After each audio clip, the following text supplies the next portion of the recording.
My dear student, question 9 of exercise 12.3. In figure 12.27, A, B and C, D are two diameters. ये और ये diameters है of a circle with center O है perpendicular to each other and OD is the diameter of the smaller circle. ये OD है, इस छोटे circle का diameter है. आपको क्या करना है? If OA is 7 सेंटीमीटर, ठीक है, ये आपकी लाइन OA है, ये अगर 7 सेंटीमीटर है तो find the area of shaded regions. ये जो रंगीन चित्र है, ये जो रंगीन किया हुआ है, ब्लू टाइप है, इसका आपको एरिया ज्ञात करना है. कैसे करेंगे?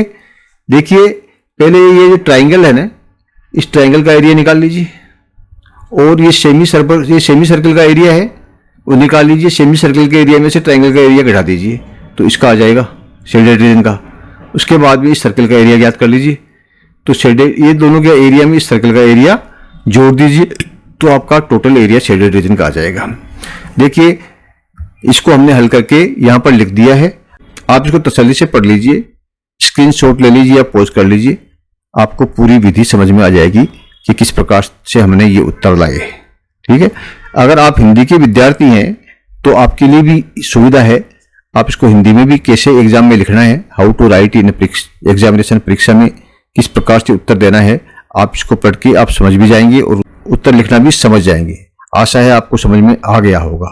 अगर नहीं आया है कोई बात नहीं है, घबराने की जरूरत नहीं है. हम आपको पूरा डिटेल्ड सॉल्यूशंस जो है बताने जा रहे हैं. आप जो है ध्यान से सुनिए और देखिए, समझ में आ जाएगा. देखिए, जैसे कि हमने आपको बताया था, पहले आप जो है इस एरिया का ज्ञात कर लीजिए. इस एरिया का ज्ञात करने के लिए आपको क्या करना पड़ेगा? ये ट्राइंगल का एरिया ज्ञात करना पड़ेगा. पहले ट्राइंगल में क्या दिया हुआ है? OA दिया हुआ है 7 सेंटीमीटर. तो ये ट्राइंगल है, इस ट्राइंगल का ये भी 7 है और ये भी 7 है, इक्वल है. तो 7 और 7 14. तो इस ट्राइंगल का बेस क्या हो गया? 14 सेंटीमीटर. और हाइट क्या है? ये OC, तो ये भी 7 है. क्योंकि ये सर्किल है, सर्किल में ये इसका सेंटर है, सेंटर से जिधर भी लाइन जा रही है, इसके रेडियस है, इसके ये रेडियस 7 होंगे. तो इसका बेस हो गया 14 और इसकी हाइट हो गई 7. तो ट्राइंगल का एरिया कितना हो गया? 1/2 गुणा 14 इंटू 7, यानी ये 2 से काटा तो 7. तो कितना हो गया? 7 7 जा 49. ठीक है, 49 सेंटीमीटर स्क्वायर. ये हो गया आपका ट्राइंगल का एरिया. ये कम हो गया. अब आपको जो है ये सेमी सर्कल का एरिया निकालो. ये ठीक है, तो इस सेमी सर्कल का एरिया निकालने के लिए आप क्या करो? पूरे सर्कल का एरिया निकाल लो और उसका आधा कर दो. ओके, तो पूरा सर्कल का एरिया निकालने का तरीका क्या होता है? पाई आर स्क्वायर. तो पाई कितना हुआ?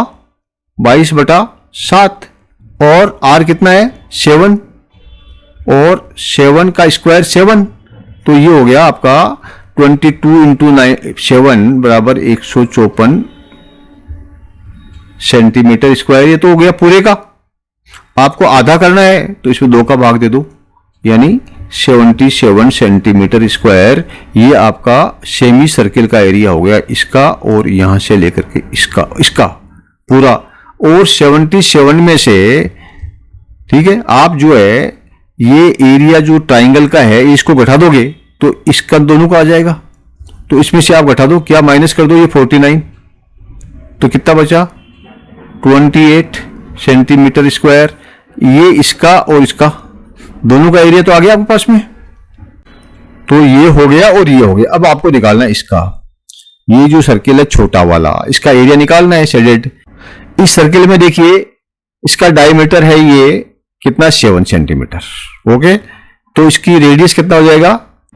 आधा. 7 का आधा यानी 7/2.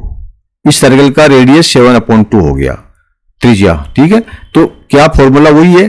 पाई आर स्क्वायर यानी 22/7. और यहां रेडियस जो है वो 7 की बजाय 7/2 हो जाएगा और इसका स्क्वायर भी करना है इसलिए 7/2 हो जाएगा. तो ये आपका एरिया आ जाएगा इसका छोटे सर्किल का, यानी 7 से 7 काटो, 22 से 11 आ जाएगा. 22 से 2 काटा तो 77. 11 इंटू 7 77/2. ये क्या हो गया? Area of this semi circle. अब आप जो है इन दोनों को जोड़ दीजिए. क्या? इसका एरिया पूरे का जो शेडेड है इसका एरिया और इसका एरिया। तो इसका एरिया कितना है 77/2 और इसमें प्लस कर दीजिए आप इन दोनों का एरिया जो हमने निकाला था यानी 28। आप ये 28 जो है प्लस कर दीजिए, इसका एलसीएम ले लीजिए 2 आया तो 77 प्लस 28 को 2 से गुणा किया तो 56 आ गया। 77 प्लस 56 को जोड़ा आपने तो ये आ गया 133 और नीचे में क्या है 2। 130 को 2 से डिवाइड किया तो आ गया 6 टाइम गया, फिर 6 टाइम गया, ये पॉइंट लगाया 5 तो 66.5 सेंटीमीटर स्क्वायर ये आपका area of the shaded region आ गया जो क्वेश्चन के अंदर पूछा गया। यानी ये पूरा लाल, ये पूरा लाल और ये पूरा लाल, इसका सबका एरिया आपको मिल गया। आशा है आपको क्लियर हो गया होगा। फिर भी आपकी सुविधा के लिए ये फिर आपको इसका डिटेल्ड सॉल्यूशन लिख करके दिया जा रहा है। आप इसको कोई डाउट रह गया है तो आपका क्लियर हो जाएगा, इसको पढ़ लीजिए। अगर डाउट नहीं है, क्लियर हो गया तो बहुत अच्छा है, इसको पढ़ने की जरूरत नहीं है। हिंदी मीडियम के स्टूडेंट के लिए भी वही हमने दोहराया है इसका आंसर जो शुरू में दिया है, आप इसको भी पढ़ लीजिए। और कैसे लिखना है परीक्षा में, मकसद तो ये है ना how to write in the examination, वो समझ में आना जरूरी है। खाली सॉल्यूशन आने से ही काम नहीं चलता, उसको लिखना भी है। तो इसके लिखने के लिए आप इस तरह से डायग्राम बनाइए और इस तरह से बनाइए। Clear? Thank you, my dear student. Please like and subscribe